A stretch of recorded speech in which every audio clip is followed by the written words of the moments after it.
पदार्थ सगळ्यांना एवढा का आवडतो हेच मला कळलं नाही. म्हणून विचार केला, चला आज आपण ही रेसिपी बनवून घेऊया. म्हणून मी किसणीमध्ये बटाटा किसून घेतला. त्यामधलं सगळं पाणी कपड्यामधून गाळून घेतलं. त्यानंतर त्यामध्ये आलं लसणाची पेस्ट, काळी मिरी, मीठ, लाल तिखट, कॉर्नफ्लॉवर, मैदा सगळं साहित्य चांगलं एकत्र करून घेतलं. ह्याचे बॉल्स तयार करून घेतले. तयार केलेले बॉल तेलामध्ये डीप फ्राय करून घेतले अगदी लालसर होईपर्यंत.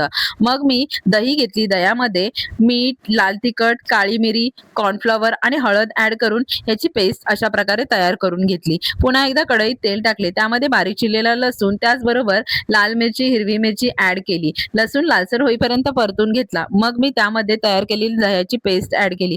ती सुद्धा चांगली एकत्र करून घेतली आणि थोडा वेळ शिजू दिली. त्यानंतर त्यामध्ये मी हे बॉल्स ऍड केले. ते चांगले परतवून घेतले आणि मग मी ह्या बॉल्सवर अशा प्रकारे कोथिंबीर ऍड केली. तुम्हाला ही रेसिपी कशी वाटली नक्की सांगा. या रेसिपीचं नाव आहे पोटॅटो 65. चला तर मग सबस्क्राईब करायला विसरू नका. Bye bye.